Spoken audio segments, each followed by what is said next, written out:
Hey guys, this is Coach Joe coming to you from inside the Holy Cronut. Today I have a special video for you. We're quickly recapping the MLCW Archer Queen Division regular season for Season 4, and then we'll be previewing the first round of the playoffs. I have three special guests tonight. The first is John, aka Logjammin, leader of the Holy Cronut. How are you doing tonight, John? I'm good, Joe. Thanks for having me. Hello, YouTube. Next is Gumdrop, a Cronut co-leader. What's up, Gum? Yo. And finally, Mjolnir, the 10v10 extraordinaire from WarBears. How are you, MJ? Pretty good. What's going on? Well, not too much. Just kind of looking back at this season. So this was my clan's first season in a league. Last season, we were sisters with Violent Wizards, who was participating in CWL Light. So this was our first time kind of going into a league on our own. Most of our people, this was their first league, and I feel like it was a really great experience, and it almost felt like two different leagues. Just the stats seemed completely different between AQ1 and AQ2. Yeah, and I'd say that from our perspective, every match was hard. You had to bring your A game every week. Nobody was an easy out, and 10 out of 10 would do it again. Yeah. Oh yeah, I'd agree. I think everybody was pretty evenly matched through a lot of the season. Pretty much every war could have gone either way. It was a lot of fun. Well, I think on a whole, it probably could have gone either way. I think there weren't actually many clans that were especially consistent. There were a ton of just weird, like one clan just did terrible this one war and then crushed it the next 6 wars. And, especially in the last week or two, there were a ton of upsets. Yeah, out of the 12 playoff teams, 8 of them had 6 or 5 wins. In fact, 7 of them had 6 wins. Obviously, in AQ2, they only had 10 matches, and in AQ1, they had 11 because Legion dropped out partway through the season. But it's really interesting to just see that Holy Cronut, WarBears, Matic AS, or however you're supposed to say their name, and AZ Wildcats were the only teams to get more than 6 wins. So it shows just how even the league was, especially since we were 8-2. There were probably 2 we should have lost in there. So Yeah, for sure. And then there's at least one we probably should have won in there. right. We dug some pretty big holes to come out of during the season. That's right. So, well, I quickly want to look at the playoff bracket here. So, as I hope everybody knows, the top 2 in each division got a bye. So, Matic, Cronut, WarBears, and Wildcats all move on to round 2. And we've got 4 first-round matchups that will leave 8 clans for round 2. Is there anyone specifically that any of you wanted to start with for the matchups? Happy to work top down, but whatever you guys want. Top down. Top down's fine. So Sujana, which again that's how they told me they pronounce their name, Sujana, is playing highly active, and I think that's probably my pick for the War of Round 1, the War of the Week for Round 1. Yeah, highly active returning champions, right? Yeah. Yep. Yeah, I'm just looking at the stats here. I mean, they're like almost the same too. You have Sujana, who has 53.99, highly active has 58, but then Sujana has 29, 10v11. Highly active has 26. They both have about 10% 10v10, and the 10v11 is pretty close too. So that could really go either way. Yeah, it might come down to one really good Town Hall 11 base or one 10v10 triple or something. So sounds to me like that's going to be a good one. Yeah, that'll be a lot of fun. And then whoever gets that, and Matic is going to be a good one too, in the next week. Yeah, yep. And then the second match is Cryptic Void and Swarm Infinity. I think in that one I'm going to pick Swarm to win that. It might be just my AQ Division 2 bias showing, but based on their performance last week, if they can play like they did last week, I think that they have a strong chance to win that. They played really well last week against Super Bear. Yeah, I remember Swarm being a tough out. They they weren't an easy war. I don't know anything about Cryptic Void except that their name is incredibly difficult to spell. Isn't it cryptic, boy? I think that's how you say it. Yeah, and then looking at the 10v10 for The stats are really close for both too. 6% for Cryptic Void, and 10% for oh no, wait, where's Swarm Infinity? Yeah, 14. 15%. Yeah, Yeah. okay. That one will come down to if Swarm Infinity can get a 10v10. Probably, yeah. Yeah, it looks like Cryptic's 3 for 50 on the season, and Swarm is 8 for 55. So there's kind of a big difference there. Though I will say, I think 2 of Swarm's came in the war versus us, where somehow both clans got 2 in the same war. And by the way, we got 5 on the entire season. Yeah, that was definitely an interesting war. Okay. At least. Actually, we didn't. I mean, I made my pick, but did any of you guys have a pick for first Sejana versus Highly Active? I think Highly Active coming back as a champ is going to take it, based purely on the fact that they have that winning pedigree. Yeah, and I gotta say, I mean, Sejana does like their witches, and people know that. So if Highly Active takes advantage of that, it could really slow them down.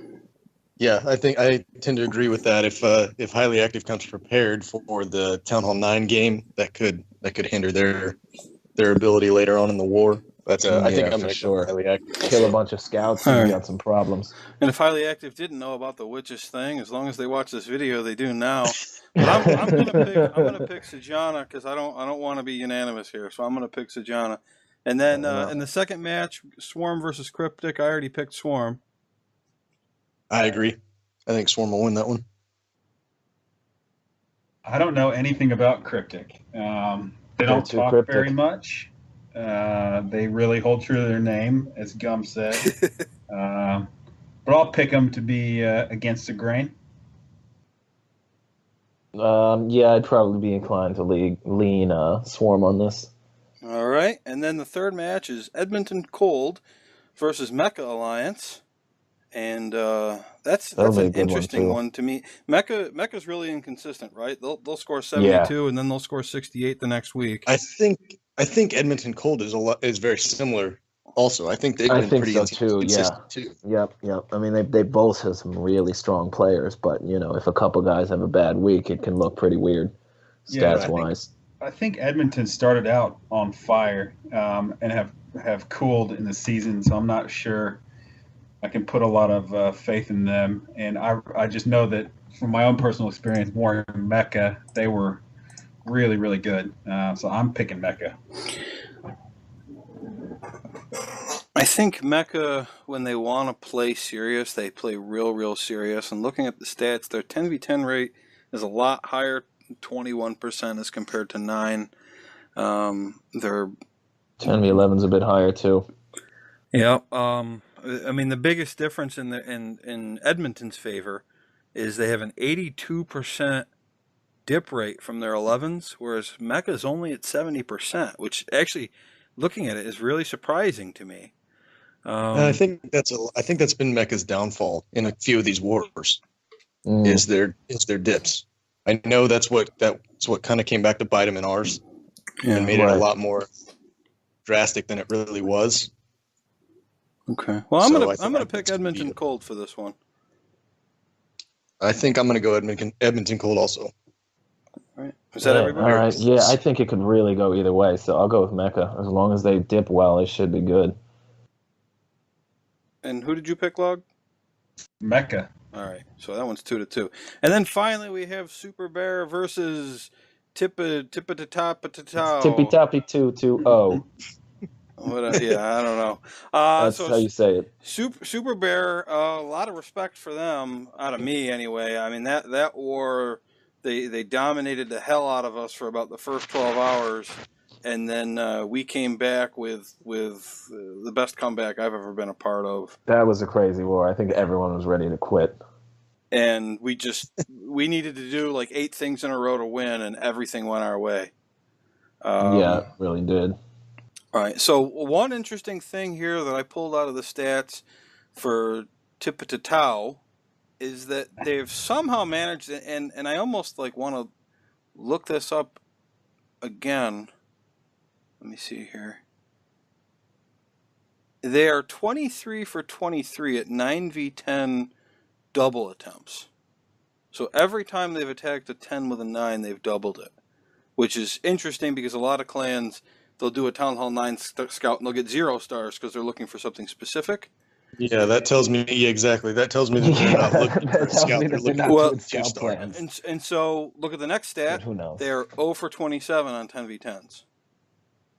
Yeah, I think they're definitely not scouting. So I think that's what that is, right? And so to me, that gives a real big advantage to Super Bear that if they can get one 10v10 triple, that might be it right there. I mean, listen, they have a pretty good 10v10. Super Bear has the second highest 10v11 rate at 90%, right under Cronut, and Tippy Tau has a 70% dip rate. So that's going to be difficult to get by if those numbers hold true.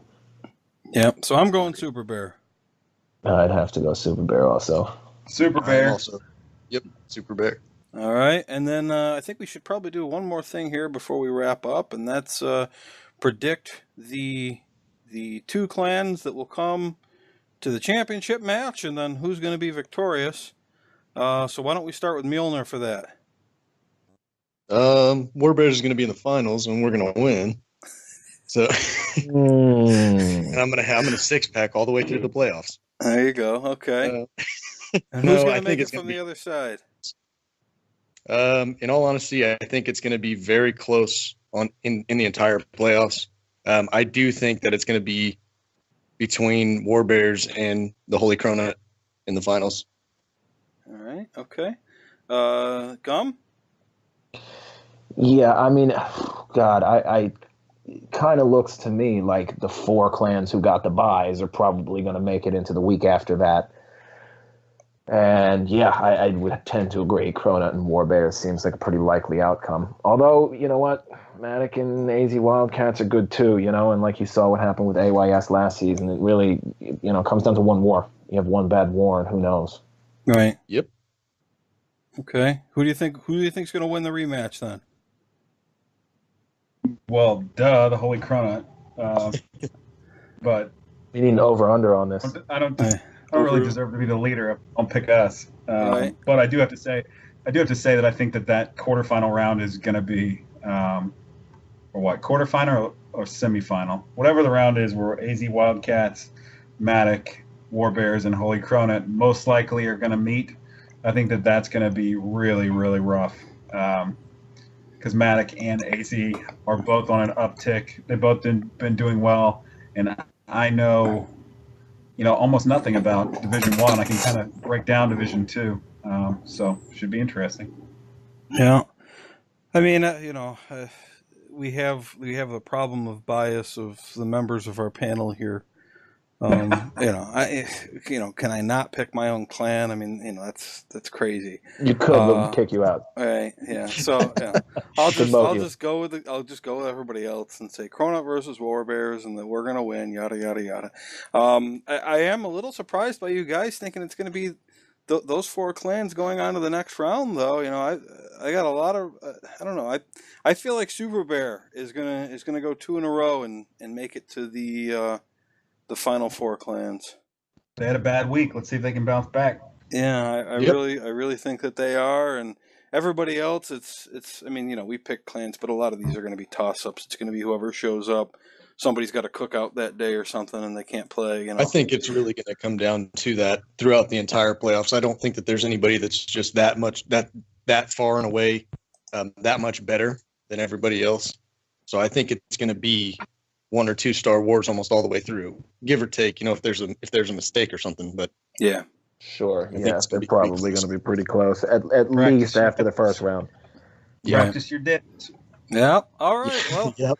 Thanks a lot for joining me, guys, and looking forward to the playoffs, and also looking forward to next season. So, from the Holy Cronut, I want to thank everybody for listening, and catch you next time. Hi there. Yeah, you. Have you heard about the Minor League Clan Wars?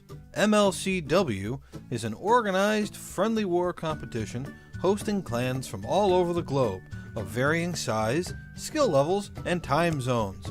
Clans accepted into the MLCW will be assigned a schedule of opponents, separated by leagues, and will compete in one match per week during a regular season. At the end of the regular season, the highest ranked clans will participate in a playoff to determine a season champion. Check them out on the web address listed on the screen, and you can apply for Season 5. Certain conditions apply. See the website for complete details.